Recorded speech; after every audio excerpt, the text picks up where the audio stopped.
boy Ego, Young, the kid. We back up in it, man. It's been a minute and we back up in it. Actually, it hasn't been that long. I just hit y'all over the head with some live streams recently.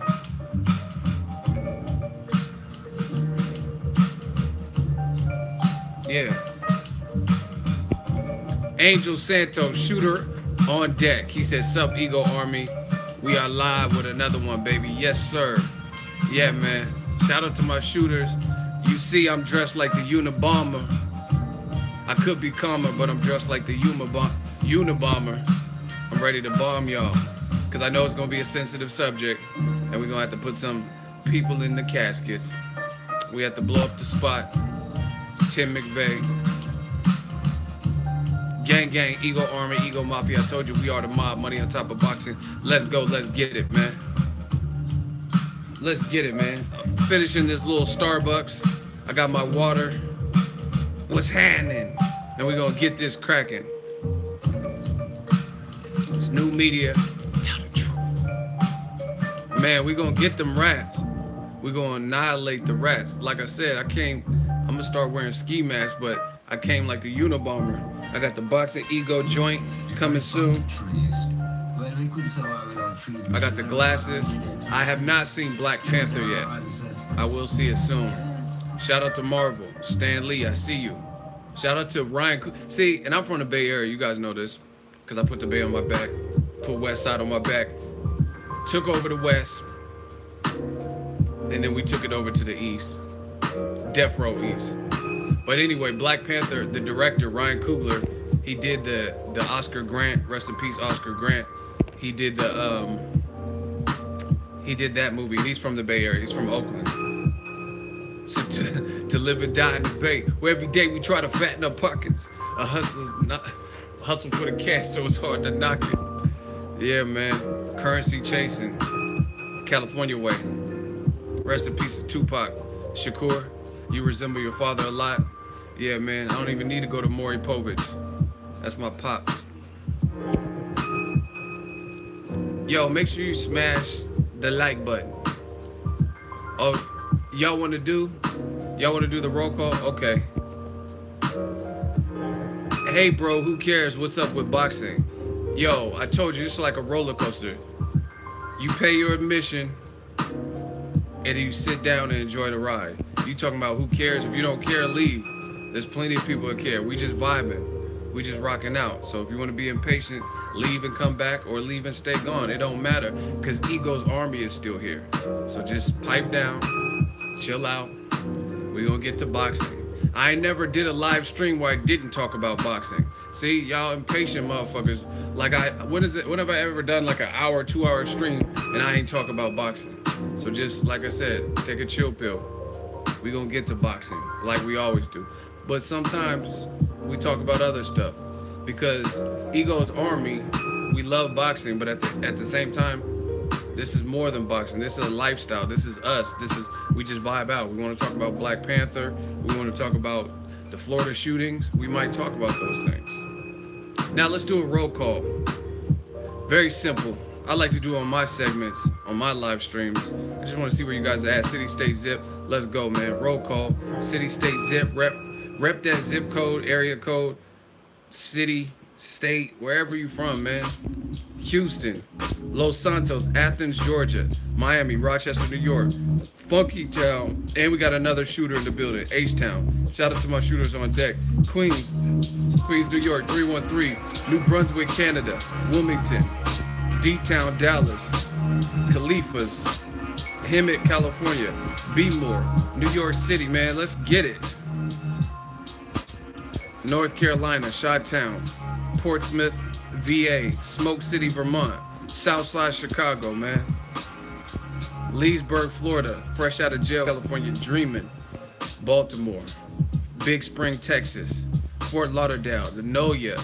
Hey, in your lady bedroom, I like how they talking in the Noya. They be like, Fifth Ward, Wardy. At least I don't know about these new dudes, but the old Cash Money days.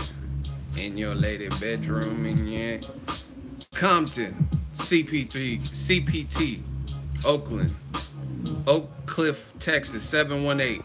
Indy, Rhode Island, smallest state in the country. Odessa, UK. Oakland, Cincinnati, San Antonio, Arlington, Texas, Norwalk, Boston, Cali as always, Raleigh, North Carolina, San Bernardino, Duval, Brooklyn, Philly, Pontiac, Michigan, Bridgeport, Connecticut, Chicago, LA. Hey, you know LA up in this. Screwston, Neverland, Australia. We'll do another one at the end. Shout out to everyone. Buena Park, Australia. 5th Ward, Texas. I think Jay Prince is from 6th Ward or one of them wards. Linwood, Costa Rica. All right, we'll do another roll call at the end. Make sure as you're coming in, you smash the like button. We got to get the front page. We got to be the top live in the boxing game. Let's get it. Now, you guys seen the title. Let's talk about Manny Pacquiao. How is it? Listen, and see, I'm built for this. I'm the Unabomber. I'm built for this. So, like, I don't care if you're not gonna bother to intelligently rebuttal and or prove me wrong, then I don't care. I got tough skin. I'm built for this. And I know it's a sensitive subject because we're talking about a legend in Pacquiao. And look, we already have Jorge talking about Pac-Man as #1. Listen, this is what I'm talking about. This guy is starting shit as usual. We about to have some hot seats. This is what I'm talking about. How am I starting shit because Manny Pacquiao wants to fight Mike Alvarado? Do you want to see that fight? How is that me starting shit because he picked Mike Alvarado, huh? Yeah, okay. Explain that. How is that me start? So if there's current news and or rumors, I can't address them because that's me talking shit or starting shit. I didn't tell Pacquiao to fight Mike Alvarado. You know what I'm saying? Pacquiao doesn't want Alvarado. See, this is what you motherfuckers do in the comment section. How do you know? Are you Michael Conks? Are you Freddie Roach? How do you know who Pacquiao wants to fight? Just because he says a different name. And listen, this is Pacquiao. You got, like I said, oh, you're hating Pacquiao. Prove me wrong. If I'm just a hater and I'm hating on Pacquiao, whatever, that's cool. Prove me wrong. It should be easy, right? This is the thing. Pacquiao always gets. We'll do a hot seat because I ain't never scared. But Pacquiao always gets fan excuses on why he decides to pick the person he's picking. So he could call out Lucas Matisse. He could call out Sinbad of the Seven Seas and all these great names. And then when he doesn't fight those people and then he fights someone that no one's really checking for, then we just as fans, it's not Pacquiao. He really wants to fight this person, but it's Bob Arum. No, it doesn't. So Pacquiao, after all he turned pro in like the 90s, after all these years in the game, after all this celebrity, after all these million-plus buys, he literally has no control over his career. Right? That's what you're trying to lead me to believe, which is bullshit because Julio Cesar Chavez Sr., one of the GOATs of boxing, when his son was about to fight Canelo, he did an interview with ESPN Deportes, and he said specifically, he said when it came to like the Golovkin fight and all that, I thought Oscar De La Hoya and Golden Boy were pulling the strings. But he said, once I started negotiating and coming to find out, it's Canelo. He said Canelo is the one pulling the strings, and he ultimately kind of has the last say. So you mean to tell me a 27-year-old who hasn't accomplished what Pacquiao's accomplished, but you know what I mean, he's accomplished a good amount, and Canelo has more direction and he has more control over his career than Pacquiao does, then that's a raw deal. You know what I mean? How can Canelo get the final say if and when he wants to fight Golovkin, if and when he wants to fight Lara? Because Oscar De La Hoya said himself on Showtime's All Access, Canelo versus Lara, he says, Lara was a dangerous opponent. I did not want to make that fight. Canelo, he was embarrassed and he demanded the fight. So why does Pacquiao, a grown-ass man, always gets